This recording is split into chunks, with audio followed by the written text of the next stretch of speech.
mana dengan diri juga ada kepala. Bukan surat 20 kan? Betul kan? Kat mana kita? Fa'in ta'alau fa'kul asli Allah la ilaha illa wa ta'ala wa rabbul arsyil azim. Itu juga itu. Betul kan? Ini bacaan selepas sembahyang, iaitu selepas solat. Beberapa amalan-amalan yang disarankan oleh ulama, di antaranya ialah membaca ayat 7. Ini kita panggil ayat 7. Ini kita panggil ayat 7 itu kita baca la farja'akum rasulun min anfusikum azizun ayma'anitum harisun alaikum bil mu'min fa in tawallaw faqul asallahu la ilaha illa huwa wa rabbul arsyil azim.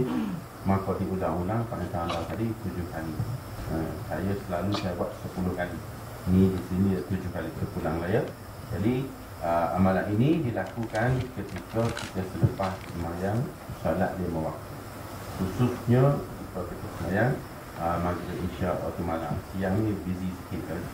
Malam kita ada masa kita buat. Sebab banyak biasanya tidak boleh kurang daripada 7 kali lah. Di sini 7 kali. Dan yang mendirikan mengekalkan dan menyungguhkan atas mengerjakan dia dengan berjamaah. Jadi cara baca ni pula dalam bentuk berjamaah, dalam bentuk ramai-ramai. Kita baca ramai-ramai lagi bagus tak? Mengerjakan dia berjamaah. Kerana bahasa orang yang sembahyang berjamaah, kerana ini masuk bab berjamaah dari segi solat sekalipun, kerana bahasanya orang yang sembahyang berjamaah itu lebih atas sembahyang salin dengan 27 darjat. Ini di antara perkara yang kena buat ialah sembahyang berjamaah. Ini masuk kepada kaedah susun solat yang dinamakan solat lagi ialah sembahyang berjamaah. Seperti pada datang hadis, maka orang yang memudahkan dengan laba ni bermakna awak tak tahu, ambil mudah dengan solat. Tapi kalau kita boleh solat berjamaah kita buat. Bagaimana cara nak mewujudkan satu solat berjamaah ni? Di antaranya ialah orang dekat masjid ataupun orang kampung dia akan buat surau. Orang kampung di jauh masjid, orang tua-tua payah masjid dia buat surau. Dia panggil madrasah, dia panggil surau, supaya mereka boleh bersembahyang berjamaah ramai-ramai. Ramai-ramai 10 orang supaya mengekalkan sembahyang berjamaah ni. Kalau kita jauh dari masjid, kita buat tepi rumah kita.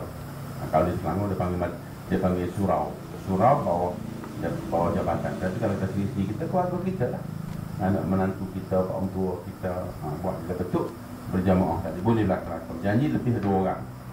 Lebih 2 saja kira berjamaah. Dan maka orang yang memudahkan laba ini yang dibangsakan perlaba pada agama lagi pada ukhrawi. Keuntungan agama dan keuntungan ukhrawi, bermakna bekal kita di akhirat. Padahal tiada payah pada menghasilkan dia, bukan susah benar. Kalau kita seorang pun sembahyang, berjamaah pun sembahyang, ada 3 perkara yang Nabi tidak pernah tinggal seumur hidup, iaitu sembahyang berjamaah, musafir berjamaah, makan berjamaah.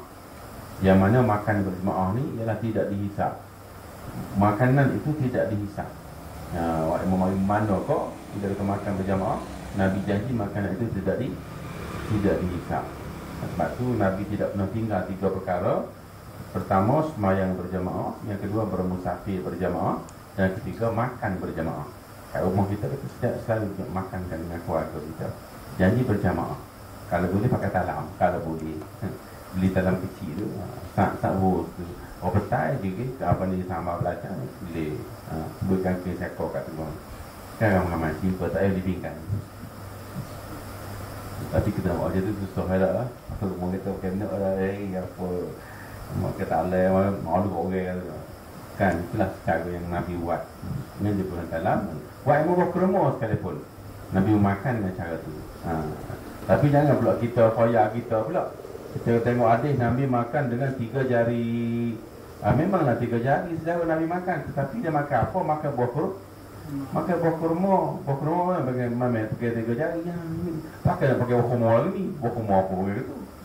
Bila kita makan nasi, of course 5 jari. 5 jari.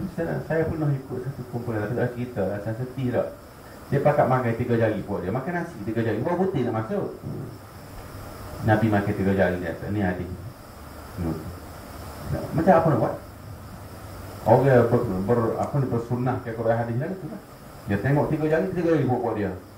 Muncul nasi 3 jari boleh kira kalau nak bubur lah ke mana? Bubur makan dengan jari. Apa lagi? Apabila cukup esok tak habis. Sudah 3 hari ni Nabi makan roti. Macam kita makan roti sana apa jayuk kan? Ada orang makan roti sana lagi ni. Mesti 3 jari. 3 jari, tapi orang Melayu makan nasi. Nasi pula tom yum. Dah nak 3 jari lah ke mana? Kuah belado itu. Sebab tu saudara orang guna Quran hadis tu.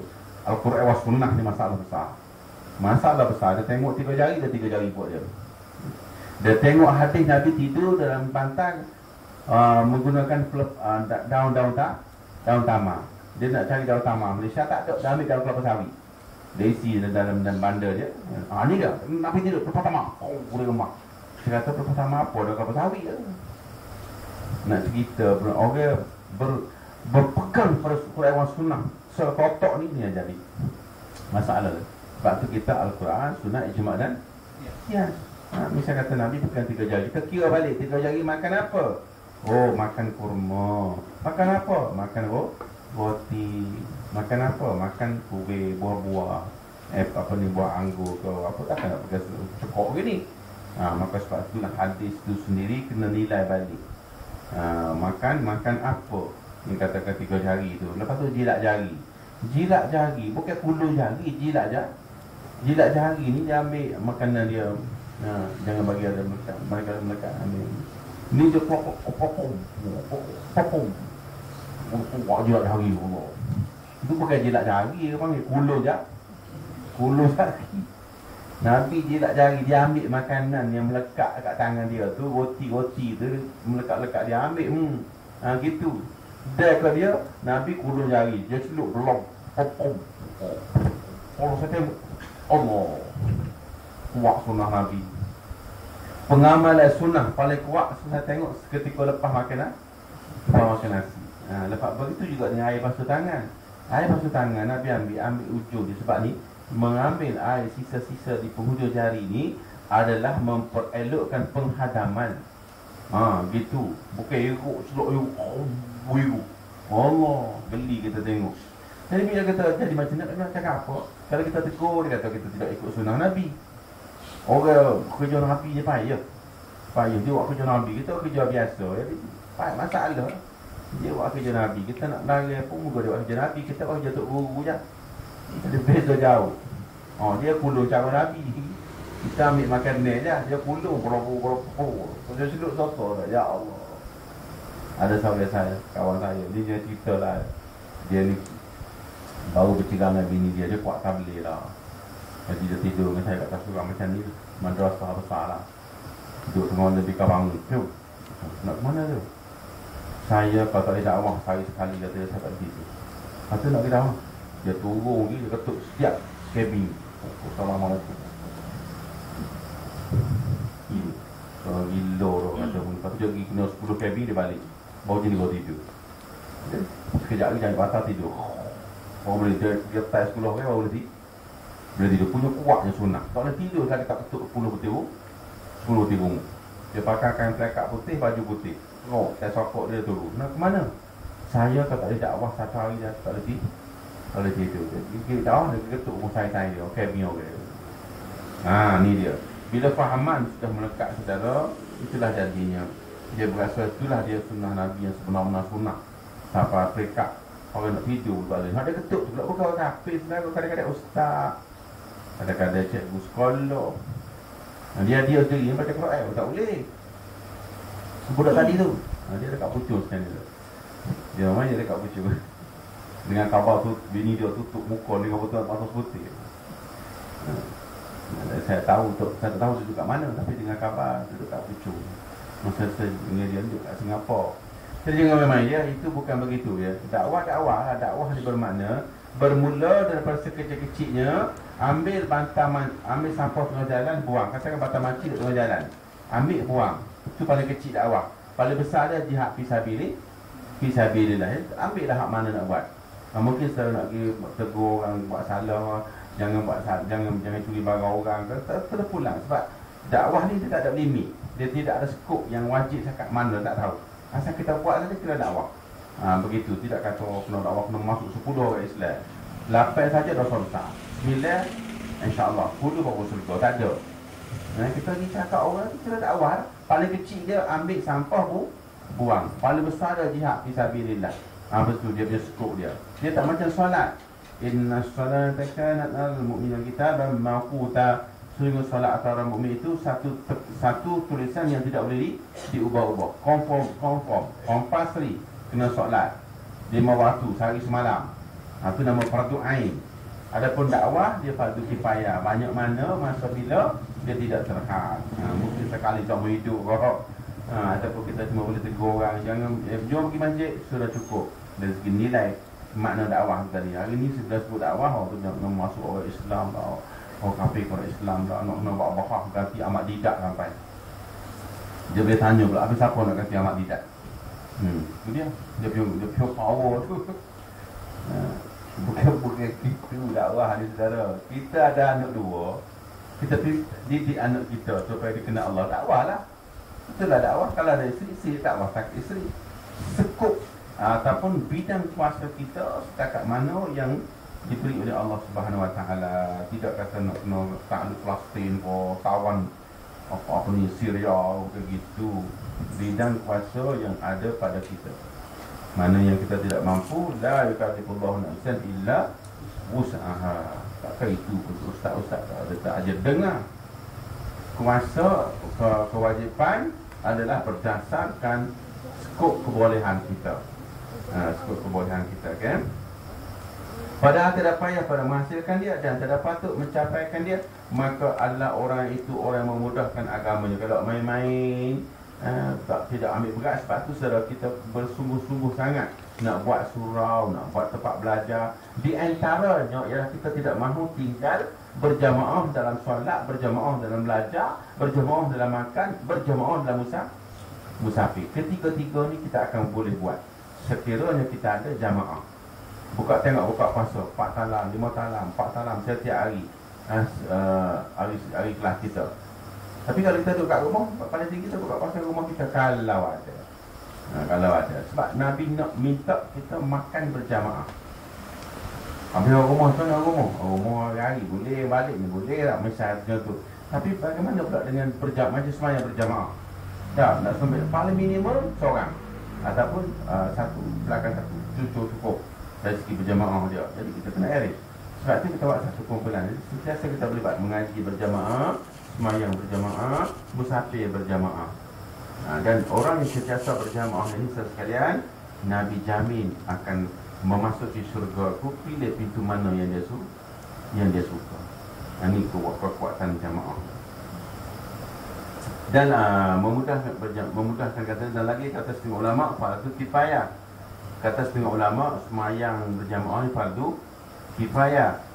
Diperangi akan orang yang meninggalkan dia. Mana siapa yang tidak mahu, kita boleh menentangnya. Setengah ulama mengatakan begitu. Dan lagi pula kerana memeliharakan mazhab yang mengatakan orang yang jiran masjid tidak harus sembahyang melainkan dalam masjid jamaah. Ini mazhab Hanafi. Mazhab Hanafi, dia tidak sah sembahyang bersendirian. Itu sebab kalau kita tengok dekat masjid India dan Pakistan penuh. Dia buat dia ajak orang itu dia ajak juga orang itu sembahyang, dia ajak dia orang pasal apa?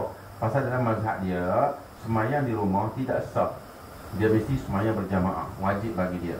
Itu sebab kalau kita tengok orang dakwah, dia akan ajak orang pergi masjid. Sebab dia berpendapat sembahyang di rumah tidak sah dan tidak diterima oleh Allah Subhanahu Wa Taala. Sebab tu kalau kita tengok mazhab Hanafi, India, Pakistan, Bangladesh, Myanmar separuh, dia banyak buat kerja dakwah. Pasal apa? Pasal dia nak ajak orang sembahyang ke masjid. Sebab tu dia tak terasa dakwah. Dia bangun dakwah. Kita kena dakwah. Balu ani walau ayat. Sebab mazhab mereka tidak boleh sembahyang di rumah.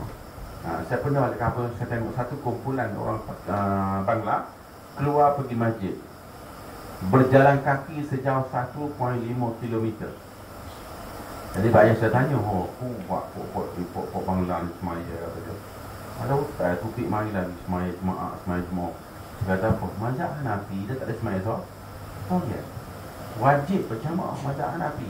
Dua mazhab mewajibkan, dua lagi mazhab fardu kifayah. Bagi Imam Syafi'i fardu kifayah.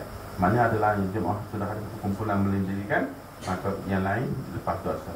Boleh ambil pahala dari segi keluarga. Tetapi mazhab Hanafi fardu ain.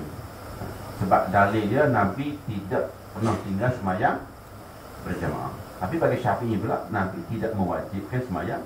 Tidak keluar hadis mengatakan tak sah semayang tidak berjamaah. Jadi waktu berselisih pendapat, maka Imam Syafi'i meletakkan fardu kifayah. Sebab tu dia kata untuk mengelakkan kerana memeliharakan mazhab yang mengatakan orang yang jiran masjid tidak harus semayang melainkan dalam masjid jamaah. Kata setengah ulama membandingkan semayang, yang ni kata lain pula, membandingkan semayang berjamaah itu seperti air yang banyak, tiada menajiskan akan dia kentangan najis, melainkan bau rasanya atau pewarnanya atau baunya. Bersalahan air yang sedikit jadi najis dengan kedatangan najis. Maknanya dia banding semayang berjamaah ni macam air yang banyak, tidak boleh jadi najis dengan kejatuhan najis yang sedikit. Adapun air yang tidak cukup kuala jatuh najis jadi najis. Begitu juga semayang berjamaah. Semayang berjamaah ni dia kira khusyuk semua sekali. Tetapi jamaah itu nak sempurna, dia punya rukun dan syaratnya. Okey, saya nak baca kiranya kerana kita kebetulan kita belajar solat, saya ada nak bagi satu panduan semayang berjamaah ya. Panduan semayang berjamaah dalam bentuk yang ke-12. Nak baca semua secara tambah ya. As-sani asyara. Kaedah semayang berjamaah yang ke-12. An la yakuna al-imamu ummiya. Jangan imam itu orang yang tidak pandai membaca. Wahwa, mana imam? Makmum lain. Adapun makmum, kalau sama-sama tak erti, tak masalah. Macam kita sama tak erti belakang ni. Kalau hak mana nilai sikit. Tapi kalau ada orang yang pandai, dia tak pandai, maka yang tak pandai tak boleh jadi imam. Macam tu. Okey. Wahwa man yaqilu bi harfin aw tasdidah minal Fatihah, iaitu mereka-mereka yang sunyi daripada tersalah hurufnya ataupun meninggalkan tasdid dalam Fatihah. Tidak boleh tersalah huruf, tidak boleh tertinggal huruf dan bertukar huruf dalam Fatihah tu tadi. Kalau hak lain boleh dimaafkan sebab dia ayat yang tidak wajib. Tetapi kalau dalam Fatihah, maka semayang makmum batal. Disebabkan imam yang batal, maka makmum pun batal. Maka sebab itulah Fatihah semayang berimam ni kena berhati-hati. Berbeza kalau tak pandai belakang. Misal kata kita ada kata 10 orang. Hak ni kurang ada segi hak ni kurang ada segi hak ni kurang ada segi dak, hak ni kurang ada segi berbagai-bagai kurang. Dia tolak hebat sikit. Maknanya di tempat yang orang buta, orang mata sebelah dia jadi raja. Negara yang penduduknya bermata buta, maka hak mata sebelah dia jadi raja. Dia hebat lah, dia mata sebelah celek sikit. Oleh buta belakang, maka tolak dia jadi ini. Adapun orang-orang yang salah, orang benar duduk belakang, maka hak benar ni batal. Hak salah pun batal, dia batal. Ni yang ke-12 tadi. Alla yakuna imamu ummiyah. Tidak boleh orang yang tidak pandai membaca, iaitu wahwa dia tadi may yaqulu bi harfin aw tasdidah min al-Fatihah. Dia tidak boleh sunyi, tersalah huruf ataupun tertinggal tasdid dalam Fatihah. Wal ma'mumu qari'a, dan di segi makmumnya membaca tak kira. Wahwa man yusan Fatihah. Alik makmum pandai baca, dia alik tak pandai limit, maka alik makmum tadi batal. Al-imam pasal tolonglah. Okey. Wa'lam. Jaga kata dia. Annal a'immatu ala sittatu anwa. Pecahan kepada imam ini terbagi kepada 6 bahagi. Al-awwalu, yang pertama kata dia, kaedah tadi orang tak ada hak batal tu, ada hak batal dia sorry, ada batal makmum dan berbagai-bagai. Al-awwalu kata dia man la tasihu imamati bihali wa ma'al jahli bihi. Orang yang jadi imam batal secara total. Dia batal, makmum batal. Siapa dia? Wahwa al-kafir. Orang kafir jadi imam. Orang kafir dia bukan imam, dia jadi bergapur sekali dalam masyarakat Islam. Tidak boleh baca Quran, tak boleh apa berzikir, tak boleh masuk masjid pun ulama tak benarkan. Apa saja amalan Islam tidak dibenarkan orang kafir melaksanakannya. Allah tidak membenarkan. sebab dia kotor. Macam kalau kita tengok kita sendiri, kaum wanita yang period, boleh semayang tak? Tak boleh. Pasal kotor. Mana kotor orang period orang kafir? Kenapa kafir jadi boleh semayang, boleh buka puasa, boleh nak masjid? Pasal apa? Pasal kepentingan pelihara ya. Saudara kena jaga ya. Jangan beretikat boleh. Sebab orang kafir tetap tidak dibenarkan melaksanakan semua perintah Islam, seperti dia nak semayang, nak puasa, nak zakat, nak sembelih ayat, apa saja amalan Islam tidak boleh sebab dia kafir. Tengok yang pertama-tama sekali, wahwa kafir tak boleh jadi imam. Makmum kau tak boleh. Wal majnun dan orang gila. Wasakran dan mabuk, orang minum arak, orang makan dadah, dia nana pergi imam, tak boleh. Dia berbatal, makmum batal, tak boleh. Wasabiyu kalau memayyiz dan budak yang belum memayyiz. Budak yang belum memayyiz tak boleh jadi imam. Wal makmum tak boleh imam betul. Wal makmum wal alfar, orang yang jenis salah huruf. Salah sebut huruf. Ha jadi ha, da jadi da, za jadi zai. Dan berbagai salah sebut huruf. Wa man yabtilu harfan bi ghairi, menukar huruf dengan huruf yang lain. Ini pun masalah juga. Kalau kita dengar baca, tapi kalau pakai Fatihah dia haram. Kalau Fatihah batal. Kalau bukan Fatihah dia haram. Misalnya kata wa ma adraka ma hiya narun hamiyah. Ini wa ma adraka ma hiya narun hamiyah. Ha belakang. Kalau bukan Fatihah hukumnya haram. Kalau Fatihah batal solat, batal solat dia dan batal solat makmum. Tak boleh. Wa man yabdilu harfan bi ghairi ka'anna yubdilu sin bisa. Nampak? Dia tukar sin dengan sa. Sebab tu saya kata sa lain sin lah. Sin lain. Sin sebutan dia, saya tulis boleh Sin sebutan dia ialah sin, sebutan dia sin lah. Lidah letak ke bawah, tunjang di kaki gigi belah bawah. Gusi belah bawah tu tunjang lidah kat situ, keluar huruf sin. Misalnya kata Bismillahirrahmanirrahim. Bukan bismi. Itu sin. Sa pula, sa. Akak lidah. Ini huruf sa. Akak lidah. Sa. Yarithuni wa yarithu min ali Yaqub waj'alhu rabbi radiya. Sa. Tadi? Sa. Ni? Sa. Jadi bila tukar tepat ni, kalau menisbah pada huruf bukan Fatihah, hukumnya haram dan dosa besar, bukan dosa kecil. Sebab apa? Dia tukar Quran. Malah kalau disengaja dikira murtad. Ini Quran ni pasal tidak boleh tukar-tukar. Itu sebab tu pagi-pagi kita belajar Quran. Nak letak tepat sebenar itulah. Okey, kata dia wah ka'anna yubdal sin bisa, tukar sin kepada sa. Ni sa belaka. Yarisuni wa yarisumi ya sa belaka. Sin pun sa pun sa. Ha pun ha pun ha. Ha belaka. Wa ma adraka ma hiya narun hamiyah. Ha belaka. Dia wa ma adraka ma hiya narun hamiyah. Dia satu ha satu ha. Begitu juga dengan kaf. Bila jumpa dengan kaf, dia jaga dia.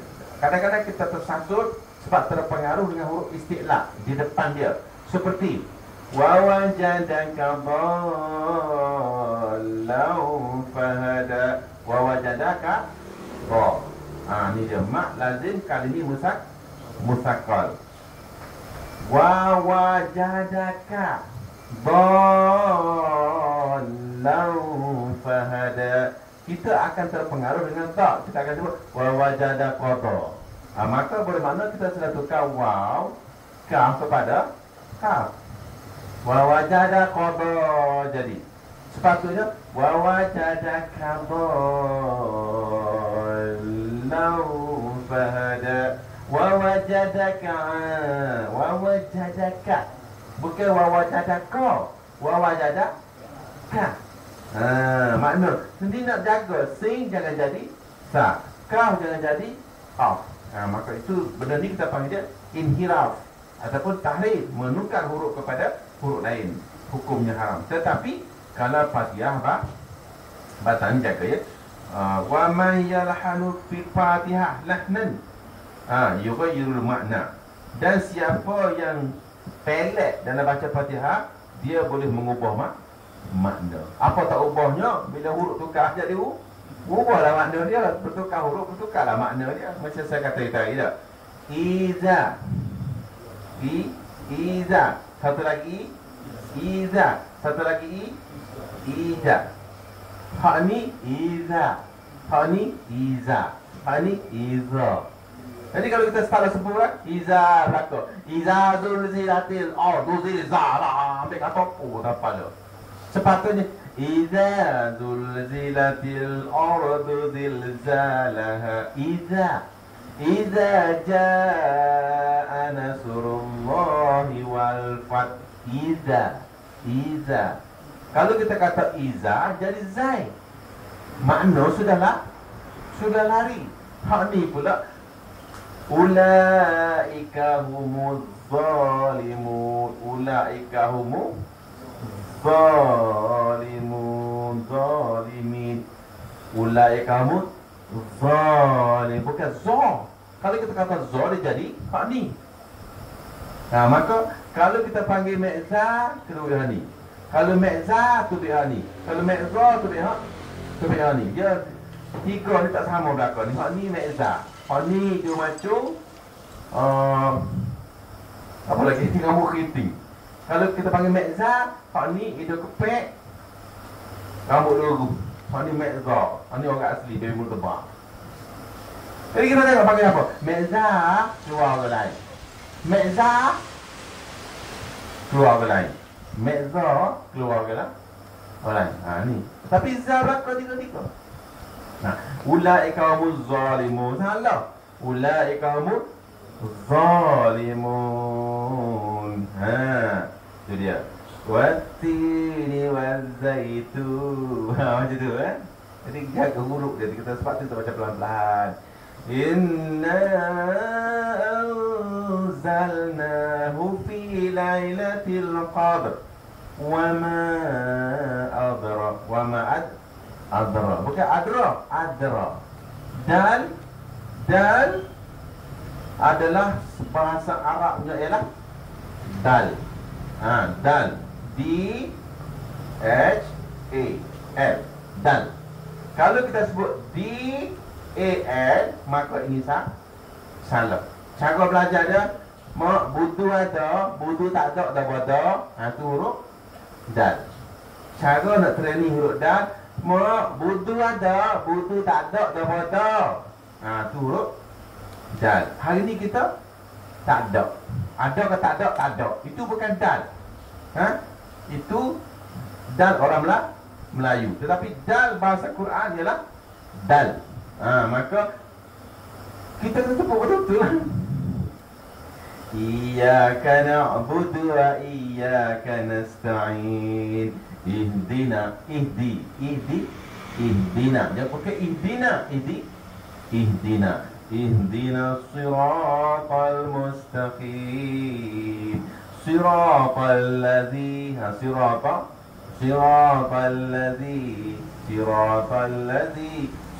ladzi salah. Siratal ladzina an'amta alaihim. An'amta. Jangan an'amta. Bukan anak-anak. Siratal ladzina an'am. Siratal ladzina an'am. Jangan siratal ladzina an'am. Kita lagi bumbu baris. Baris tu mana ada baris itu? Tengok sini ya. Siratal ladzi. Ni kelas ni pagi Ini tambahan saja. Siapa nak betul sini kena mari lepas subuh. Tak pinjol lah. Siratal ladzi. anta. Hak ni nun ni mati. Siratal ladina an'am. Kenapa pula siratal ladina an'am pula? Kenapa jadi siratal jadi an'am tu pasal apa? Bukankah ini izhar? Nun mati bertemu dengan ain, dia menjadi izhar. Ini izhar. Kenapa jadi an'am pula?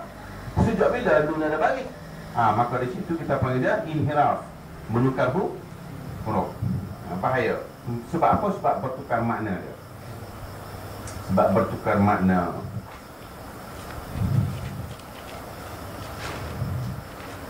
Mana tadi?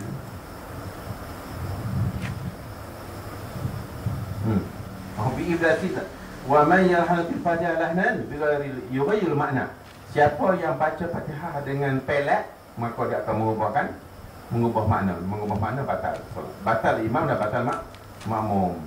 Asani man la tasu imamati ma'al ilmi bi wa tasu ma'al jahli wa huwa al-manzu la hadatsa akbar. Ni hak dia batal, makmum tak batal. Hak saya nak baca ni, imam batal, makmum batal. Iaitu mereka-mereka yang mengubah huruf, mereka yang mengubah makna, dan mereka-mereka yang pelat dalam bacaan. Seperti awil qaf, tukar kaf kepada qaf. Macam tadi lah, bertukar kaf kepada qaf. Wal ar ini bermakna orang sebut ra jadi ra. Siratal ladzi, dia bagi imam kepada orang semayang, maka dia tak batal, dia tak boleh ra. Makmum batal. Dia sendiri tak batal sebab dia tidak dia memang dia tak boleh. Maka kita suruh dia imam, maka dia tak batal, makmum batal. Wal ara ni bermakna ini sira. Orang Arab panggil wal ara. Jadi dia tak boleh ra. Banyak orang jadi tak boleh ra ni. Siratal ladzi. Okey. Dia nak sebut orang tak boleh, dia orang boleh.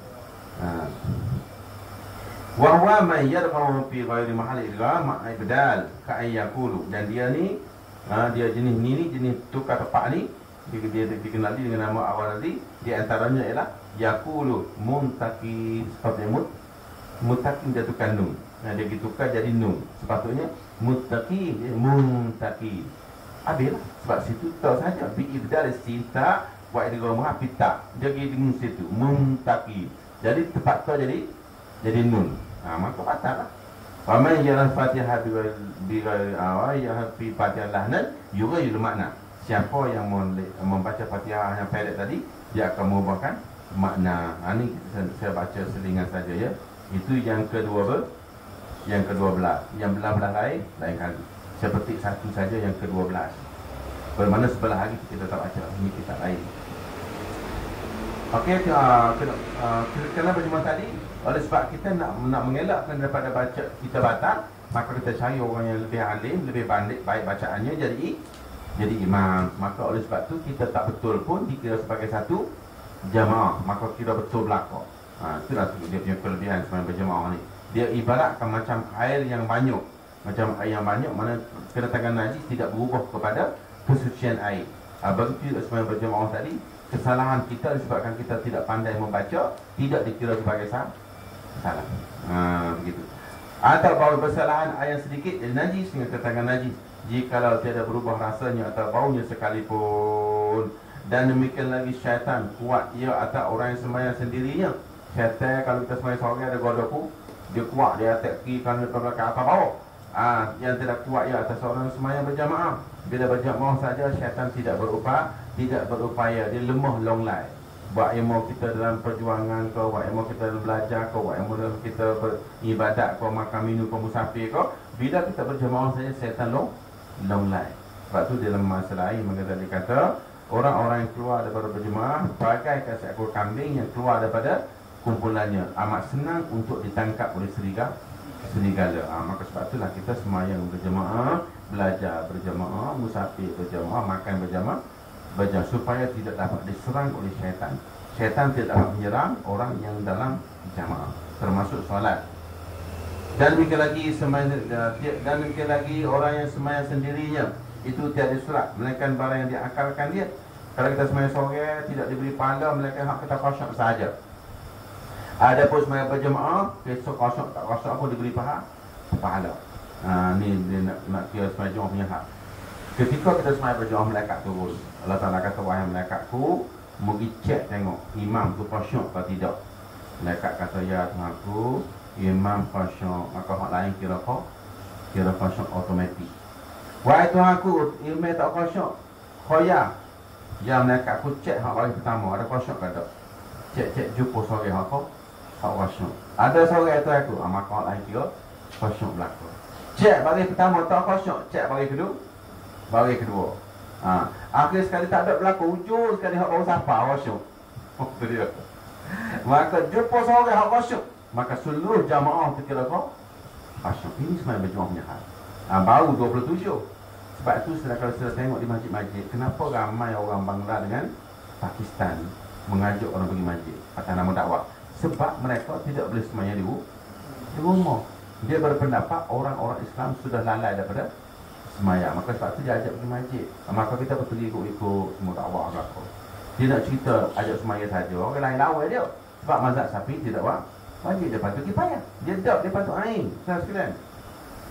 Dan cara sembahyang dia pun tak sama. Orang mazhab Hanafi sembahyang tak ada tamak-ninah. Kita tamak-ninah wajib, dia tamak-ninah tak wajib. Kita tamak-ninah wajib. Begitu juga dia kentut tak batal, kita kentut batal. Sebab tu kalau kita pasti dia berkentut kan ke sembahyang, dia sembahyang kita batal. Kita kata kita tengok dia tengah sembahyang kan, Allah, kita berikut dia. Kita tak tahu, kita tahu dia di mazhab Hanafi, tapi kita tahu dia terkentut kan tidak, kita tak tahu. Maka kita ikut dia boleh macam di Mekah. Tapi di Mekah dia Hambali. Dia sama juga, dia kentut tak batal juga. Baik, perut dia sembahyang, Allahu Akbar. Dari pun dia kentut. Wajib mufarakah. Begitu juga orang yang ikut imam yang semayangnya 3 rakaat, dia semayang 2. Misal kata kita semayang subuh, orang ini semayang maghrib, dia qada maghrib waktu subuh. Kita pergi ikut dia lah, kita Allah Akbar jadi makmum. Tiba-tiba lepas tayat awal dia bangkit menggunakan semayang maghrib. Maka kita wajib mufarakah. Saja aku mufarakah, baru kita bagi salam. Tapi kalau kita tidak niat mufarakah, semayang kita batal. Kita kena niat mufarakah. Itu cara kita akan belajar di hari yang lain lah. Bagaimana cara bila kita semayang tiba-tiba dia bangun. Misal kata kita semayang maghrib, dia qada isya. Misal kata dia semayang isya, kita tengok dia semayang, kita lupa apa kata bau.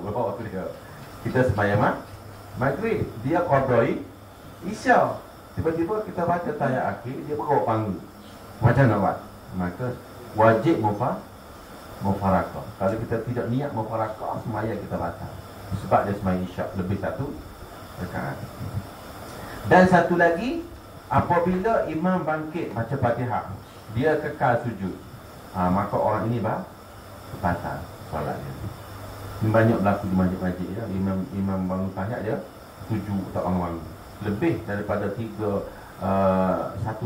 satu tamak-ninah semayang dia batal. Misal kata macam ni ya. Imam sujud ini kan. Ini tengok imam baca tayat akhir, at-tahiyatul mubarakat. Dia tak bangun.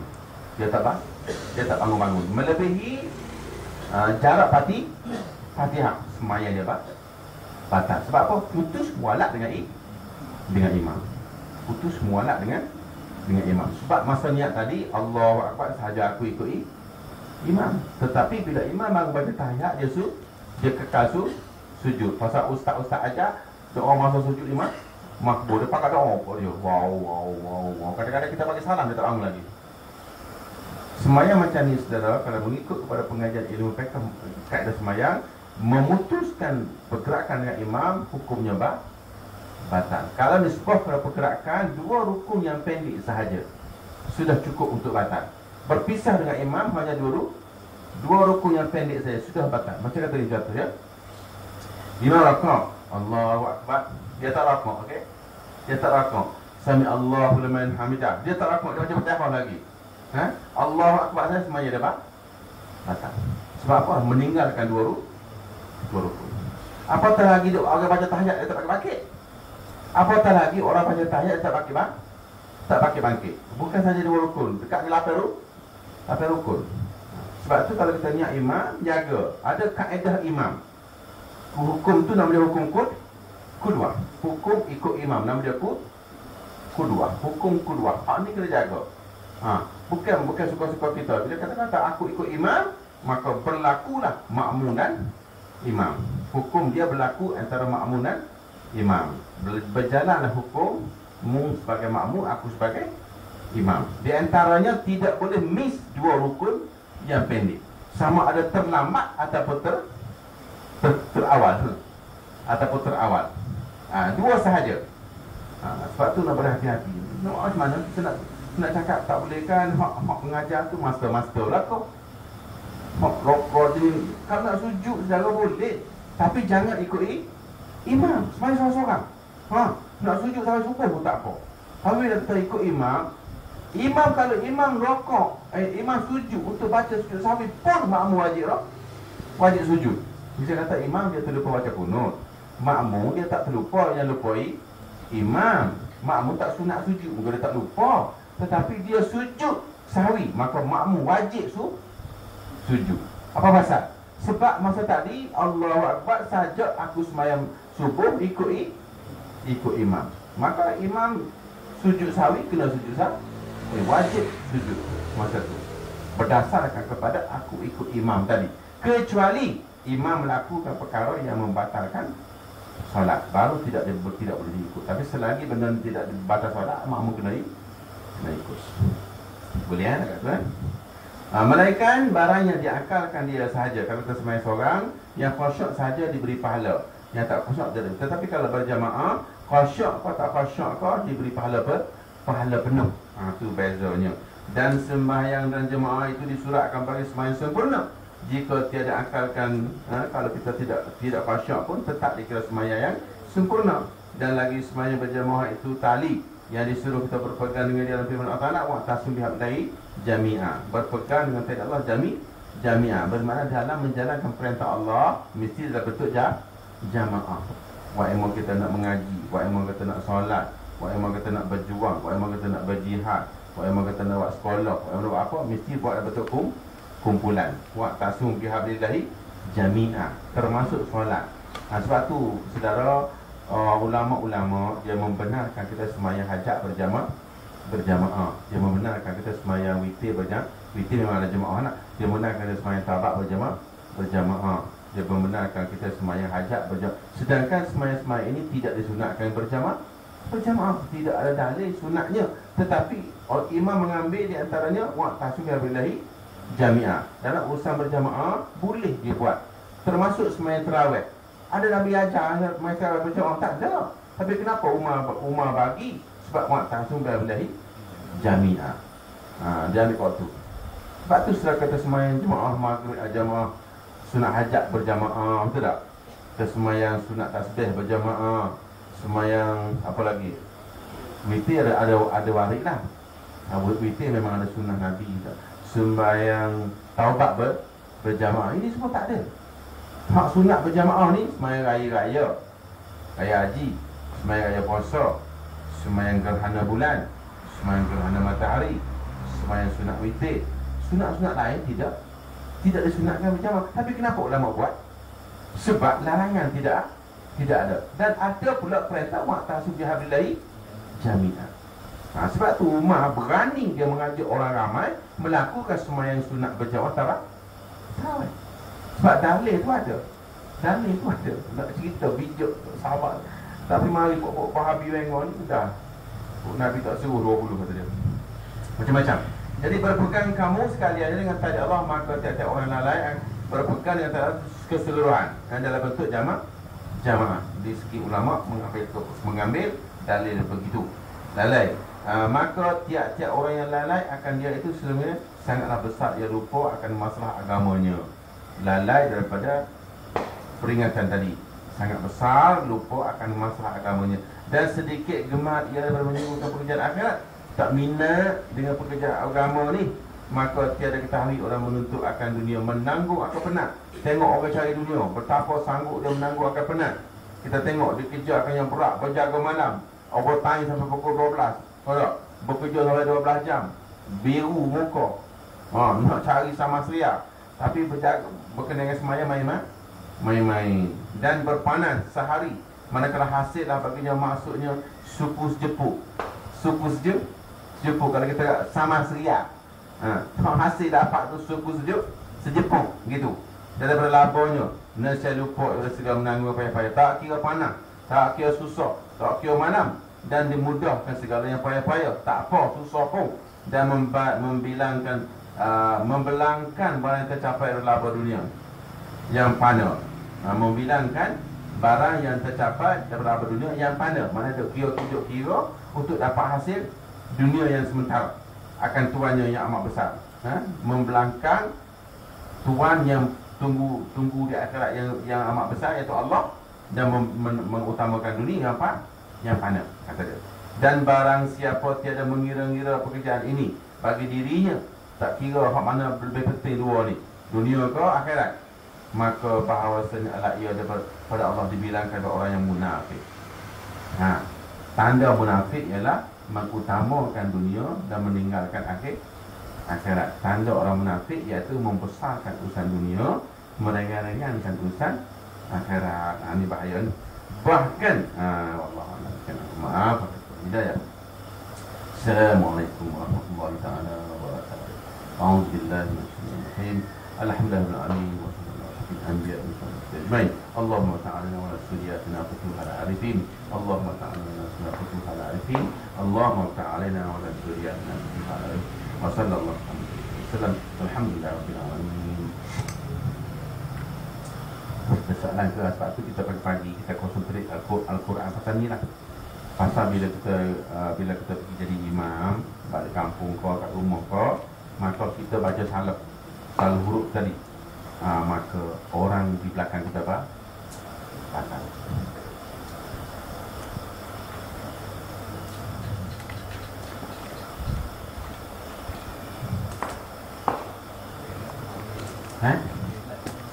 Pilot pun tak boleh. Ar-Rahmanir-Rahim. Dia kena sebut betul-betul. Bismillahirrahmanirrahim. Alhamdulillahi Rabbil Alamin. Tak boleh baca Bismillahirrahmanirrahim. Alhamdulillahi Rabbil Alamin.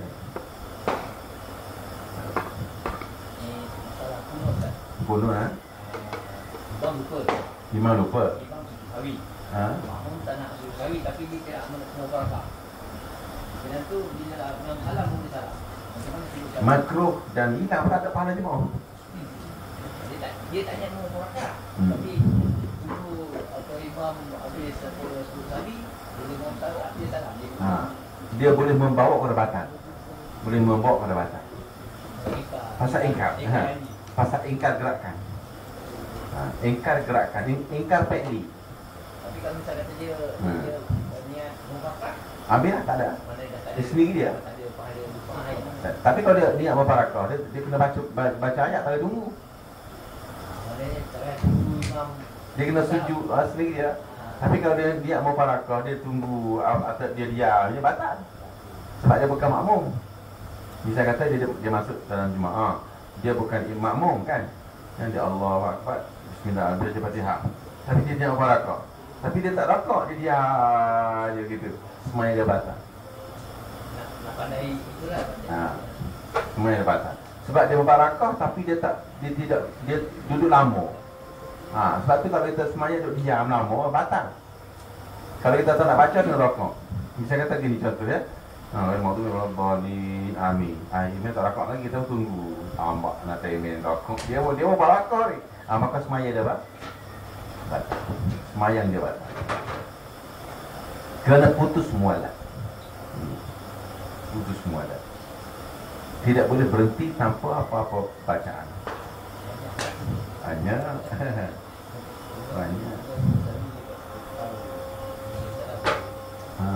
Di antara yang paling banyak berlaku sekali, memutuskan perhubungan dengan imam tanpa niat mubarakah.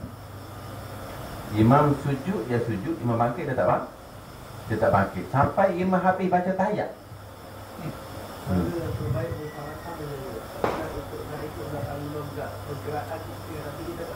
Kita baca ayat. Kita baca ayat. Kita baca ayat lazim tu. Bila niat mufarakah lah. Kita dah mufarakah. Kita nak menjaga pergerakan kita kan. Kita nak rokok. Kita nak pula. Nanti orang kata kita ni nak tepati pahlawan wali. Dah bala dalam masjid tu. Dia kata dua imam pula. Maka kita nak mengelakkan fitnah tu, kita ikut pergerakan dia. Bila ikut pergerakan dia, kita kena membaca. Baca Quran lah. Baca ayat lazim ke apa, sementara tunggu dia rokok tu. Kalau tidak semayang kita pula batal.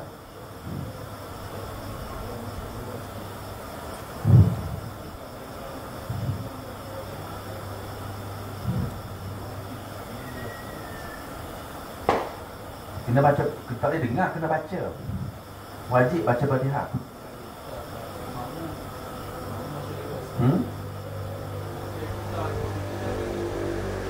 Dia masuk lewat. Imam sudah baca Fatihah. Dia tak boleh baca apa-apa lagi.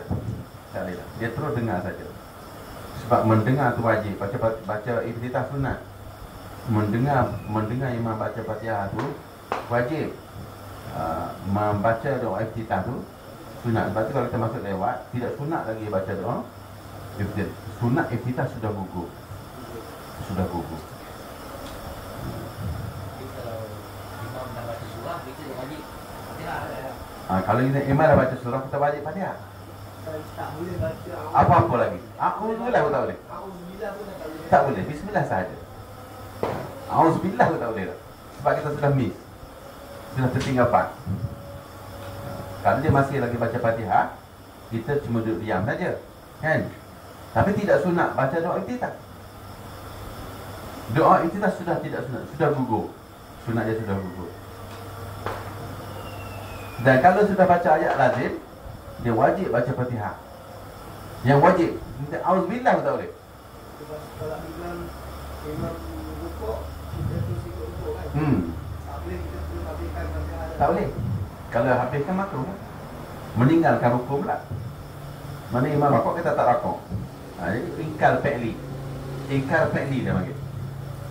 Ingkar fi'li ni dimaafkan dua saja.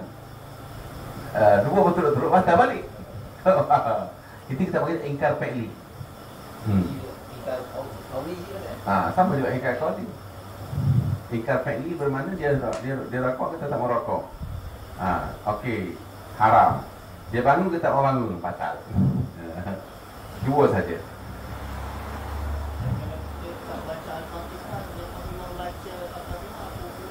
Batal solat. Lalai dia kena baca 3 rukun yang panjang pula. Baca tetap kena baca. Baca Fatihah tetap kena baca. Tetapi termasuk dalam hukum masbuk lah. Masbuk yang wajib baca Fatihah ni ada 5.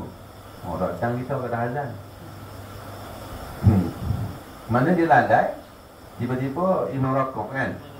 Dia kena baca Fatihah sampai habis. Dimaafkan 3 rukun yang panjang. Kena baca habis sampai Allah balik. Amin baru dah kejar imam balik. Tapi namun nak tinggal Fatihah tak boleh. Tak, dia bukan masbuk. Dia sempat baca Fatihah, cuma dia lalai kan. Yang boleh dimaaf ni masbuk sahaja. Iaitu orang mari lewat. Dan hak rukun dia sempat rokok bersama imam. Walaupun sekadar subhanallah. Kira Fatihah. Bisa kata kita masuk-masuk, imam rokok Bisa kata, tak boleh. Okey, katakan katakan ada imam. Okey, kita masuk. Allahu akbar, alif rokok. Okey, Allahu akbar, alif rokok. Kita kena rokok. Kita berokok. Subhanallah saja kira satu rakaat. Tanpa baca apa-apa. Tanpa baca apa-apa pun sudah dikira satu rakaat. Sebab Fatihah dia ditanggung oleh imam. Kalau dia tambah lagi satu rakaat, maghrib dia jadi 4 rakaat. Ini banyak berlaku. Kita belajar. Kadang-kadang berselisih pun dikira satu rakaat. Ha? Berselisih. Ada tak sempat subhanallah. Imam rokok, Ha?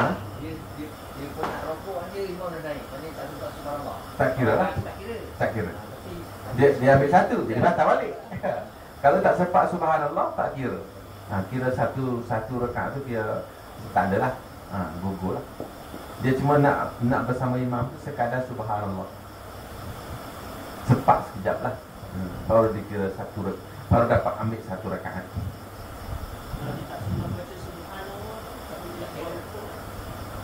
Jarak saja. Subhanallah tu dia punya jarak dia. Jarak dia dalam kadar subhanallah. Kalau duduk diam pun tak apa. Saya kata tadi kan, contoh tadi kan, imam suruh rokok, dia pun rokok. Okey, tak ada masalah. Yang pentingnya sempat dalam masa tu sampai by the time tu sana. Kadar dia subhanallah. Kadar jarak masa tu tadi. Subhanallah. Boleh jadi dah banyak-banyak.